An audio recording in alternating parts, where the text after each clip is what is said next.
इस वीडियो में अपराजिता के पौधे के फायदे को जानने का प्रयास करेंगे।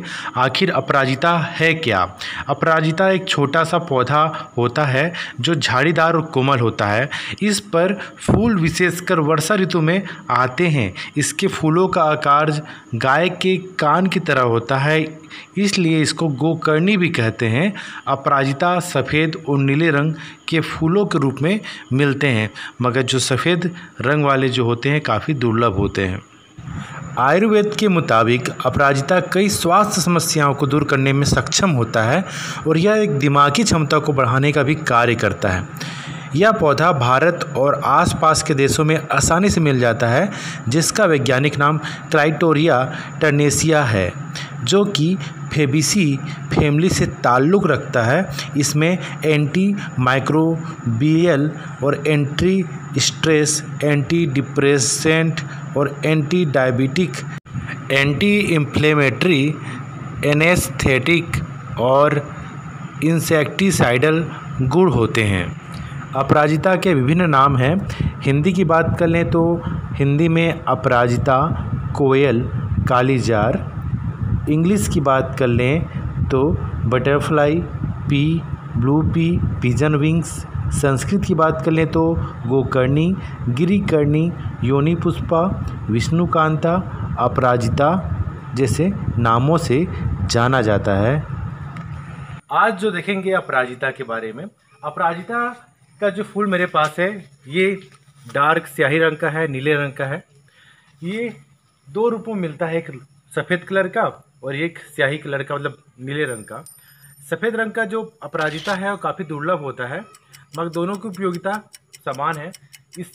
इसका सेवन करने से रोग प्रतिरोधक क्षमता तो बढ़ता ही है, साथ साथ नेत्रों का भी विकास होता है। नेत्र की जो ज्योति है वह काफ़ी बढ़ती है। मतलब इसका सेवन अगर हम करें, इसकी बीजों का सेवन करने से मोतियाबिंद अपेक्षाकृत होने की संभावना कम हो जाती है। मंदबुद्धि व्यक्तियों को भी इसका सेवन करना चाहिए, काफ़ी उपयुक्त होता है। ये बहुत सारे रूपों में सेवन कर सकते हैं। इनके पत्तों का सूप पिया जा सकता है। अगर हम बात करें मलेशिया, थाईलैंड की बात करें, हम लोग यहाँ सुनते हैं चाय के बारे में। चाय हम देखते हैं कि लेमन टी सुनते हैं या हर्बल टी सुनते हैं, मगर हमने कभी नहीं सुना कि ब्लू टी। जी हाँ, मलेशिया और थाईलैंड के जो व्यक्ति हैं ये पुरातन समय से इसका सेवन करते आ रहे हैं ब्लू टी। जी, इसका कम से कम 7 कलियां लेकर इसके पानी को गर्म करने के साथ जो बाद में बचता है सूप, उसका सेवन करते हैं, तो ये काफ़ी अधिक उपयोगी होता है। इसके अलावा पाचन तंत्र को भी काफ़ी स्ट्रॉन्ग करता है। पाचन तंत्र की बात कर ले और बालों को भी अपेक्षाकृत पकने से रोकता है ना। मैं ये आप लोगों को बताया इसलिए रहा हूँ क्योंकि आज का जो समय है एलोपैथी के बारे में बहुत अधिक ज्ञान होता है। ये टेबलेट का सेवन करने से ये फ़ायदे होते हैं, मगर हम आयुर्वेद के बारे में बहुत कम जानते हैं। हमारे घर के आसपास जो पौधे हैं आयुर्वेद में इनका काफ़ी अधिक उपयोग है। नीले रंग की जो चाय बनती है वो अपराजिता के फूलों से ही बनती है। हम अगर अमेजन या किसी भी ऑनलाइन प्रोडक्ट की बात कर लें तो देखेंगे कि भाई 500 से 600 रुपये खर्च करने पड़ेंगे इस नीली चाय को पीने के लिए। जी हाँ, ये चाय पूरी तरह से हर्बल होने के साथ साथ बीमारियों का भी रामबाण है। अपराजिता के जो फूलों की चाय बनाना बहुत ही आसान है। थोड़ा सा पानी गर्म कीजिए, उसमें शक्कर डाल लीजिए और एक अपराजिता का फूल डाल लीजिए। उबलने के बाद उसे छान कर प्याली में निकाल के पीजिए और आप तरोताज़ा महसूस करेंगे। आप यकीन करिए दूध वाली चाय या ग्रीन टी छोड़ देंगे। हम तो जानते ही हैं कि ग्रीन टी पीने से वज़न कम होता है, मतलब वेट, वो चर्बी घटती है और मेटाबॉलिज्म ठीक करने के साथ साथ चर्बी भी घटाता है ग्रीन टी। मगर अपराजिता की जो फूलों से बनी ये चाय आपको एकदम रिफ़्रेश कर देगी। दिन भर की जो भाग दौड़ से होने वाली थकान को नीले रंग की ये चाय सिर्फ एक प्याली पीने से ख़त्म कर देगी और आप तुरंत खुद को तरोताज़ा महसूस करेंगे। अगर आप रोज़ ये नीली चाय पीते हैं तो आपके चेहरे में एक अलग से निखार आएगा।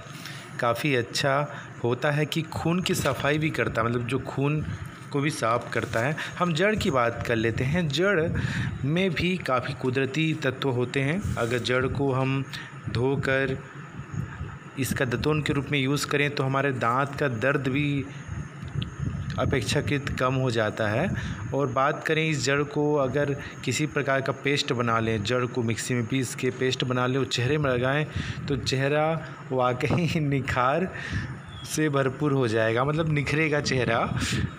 अब हम बात कर लेते हैं बीजों की। अपराजिता के बीजों का बहुत ही ज़्यादा फ़ायदा होता है। अगर पेट में किसी प्रकार का गैस बन रहा है या तो खट्टी ढकार आ रही है या पेट दर्द हो रहा है या जलोदर हो रहा है, मतलब पेट में पानी भरने की जो समस्या हो जाती है, ये जो बीज का 1 या 2 बीज को हम आग में हल्का भूंज लें या तवे में भूंजकर इसका घी के साथ सेवन करने से कुछ राहत महसूस होता है कुछ।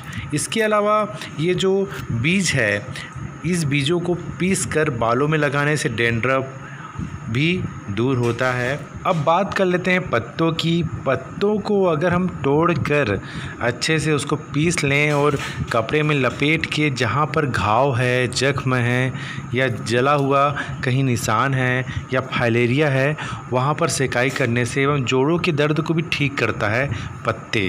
अपराजिता पौधा बुखार, दस्त, गैस्ट्राइटिस, मतली, उल्टी जैसी आम स्थितियों में काम आ सकता है। अपराजिता सक्रिय रूप से पागलपन आदि की बीमारियों में प्रयोग में लाया जाता है।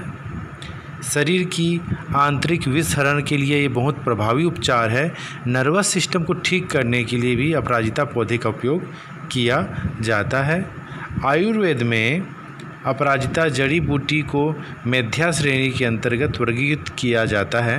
मेंथा जड़ी बूटियाँ याददाश्त और लर्निंग सुधारने में मदद करती हैं। ये मस्तिष्क का विकास भी करती हैं। अब बात कर लेते हैं चरक संहिता की एवं आयुर्वेदिक औषधियों वाली जो बुकों की। हम देखते हैं कि सिर दर्द अगर है तो अपराजिता की फली के 8 से 10 बूंदों के रस को अथवा जड़ के रस को सुबह खाली पेट अथवा सूर्योदय से पूर्व नाक में टपकाने से सिर का दर्द ठीक हो जाता है। इसकी जड़ को कान में बांधने से भी लाभ पहुंचता है। अपराजिता के बीजों को भूनकर, कूटकर, पीसकर बारीक चूर्ण बनाकर 3 ग्राम चूर्ण हल्के गर्म पानी से सुबह शाम लेने से जो यकृत की वृद्धि है या लीवर का जो प्रॉब्लम है अपेक्षाकृत कम होना शुरू हो जाता है। इन पौधों में जो बीज के फल होते हैं वो सूखने के बाद अपने आप वह बाहर निकल जाते हैं, मतलब वो जो ये है जो दिख रहा है बीज आपको, ये छिटक के कहीं दूर फेंकाते हैं, मतलब पौधे से कम 10 सेंटीमीटर या 1 मीटर से दूर फेंकाते हैं। इस कारण ये पौधा जहाँ भी रहता है उसके आसपास बहुत सारे पौधे जग जाते हैं। देखिए कितने सारे पौधे हैं। अगर आपको ज़रूरत है तो मुझसे प्राप्त कर सकते हैं या बीज भी ले जा सकते हैं। विश्व के संदर्भ में देखते हैं कि जापान एक ऐसा देश बन गया है, सबसे अधिक आयुर्वेदिक रिसर्च वहीं होते हैं और 10 जो मुख्य पौधे हैं उसमें से अपराजिता का भी नाम है। तो अपराजिता काफ़ी अपराजिता के सेवन के संदर्भ में देख सकते हैं कि रस का जो सेवन है हमें 10 मिलीग्राम से अधिक नहीं करना चाहिए। और चूर्ण की बात कर लें तो चूर्ण जैसे कि जो बीज का चूर्ण है तो कम से कम 1 या 2 ग्राम के आसपास होना चाहिए, ज़्यादा मात्रा का सेवन नहीं करना चाहिए। तो बेहतर यही होगा कि आप भी ब्लू टी पीना शुरू कर दीजिए और उसमें कम मात्रा में आप फूलों का यूज़ कीजिए और उससे क्या होगा कि जो खून भी साफ़ होगा और रोग प्रतिरोधक क्षमता का भी विकास होगा। साथ ही साथ सर्दी हो या जुकाम हो या बेवजह की छींक आना, इससे भी कम हो सकता है। और बात कर लें शुगर पेशेंट वालों के लिए तो काफ़ी अच्छा है, रामबाण है। हम अपराजिता का फूलों का सेवन कर सकते हैं। उनके लिए कम से कम 5 फूल का सेवन करना चाहिए काढ़े के रूप में या ब्लू टी के रूप में।